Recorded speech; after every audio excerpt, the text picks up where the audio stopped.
IG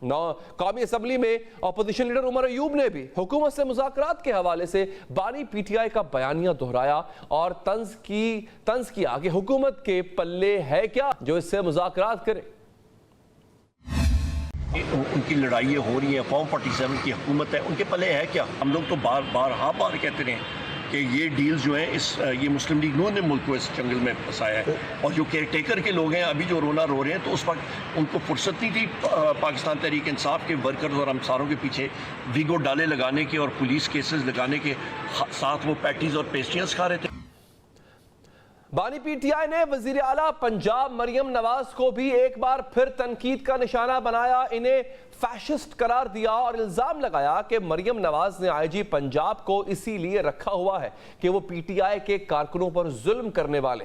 سابق وزیر اعظم نے چیف جسٹس اسلام آباد ہائی کورٹ عامر فاروق کو بھی ہدف تنقید بنایا اور کہا کہ میں نے ان کے خلاف ریفرنس دائر کیا کیونکہ وہ مجھے تیریان کیس میں پھنسانا چاہتے تھے، مجھے جوڈیشل کمپلیکس سے اغوا کیا گیا، اور تو عامر فاروق نے اسے درست قرار دیا۔ بانی پی ٹی آئی نے کہا کہ چیف جسٹس عامر فاروق میرے اور میری اہلیہ کے سارے کیسز سنتے ہیں جس پر ہم نے ان پر اعتراض اٹھایا۔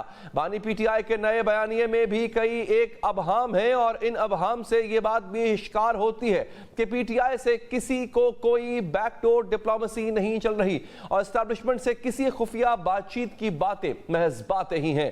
بانی پی ٹی آئی نے نیوٹرل کا جو نیا معنی گھڑا ہے اس کی روشنی میں بھی دیکھا جائے تو سوال پیدا ہوتا ہے کہ اگر نیوٹرل کا مطلب غیر سیاسی ہے تو پھر غیر سیاسی لوگوں سے مذاکرات کیوں اور کیسے؟ اس سے بھی اہم نکتہ یہ ہے کہ کیا فوج کسی جماعت سے براہ راست مذاکرات کر سکتی ہے اور نمائندہ مقرر کر سکتی ہے؟ سوال ہے کہ کیا بانی پی ٹی آئی واقعی دفاعی پوزیشن میں آ گئے اور کیا اسٹیبلشمنٹ کے لیے ان کے نئے پیغامات ان کی بے بسی کو ظاہر کر رہے ہیں؟ بات کریں گے اس پر۔ ہمارے ساتھ موجود ہیں پاکستان تحریک انصاف کے رہنما سینیٹر ہمایوں محمد صاحب، تھوڑی دیر میں ہمیں جوائن کریں گے منیف فاروق صاحب اور فروا وحید صاحبہ بھی۔ سینیٹر ہمایوں صاحب، سر یہ بتائیے گا کہ اتنی بڑی تبدیلی، آخر گھٹنے ٹیک دیے آپ نے، ہار مان لی، آپ کے ہر بیانیے کی نفی کر رہا ہے یہ مطالبہ جو آپ آج کر رہے ہیں؟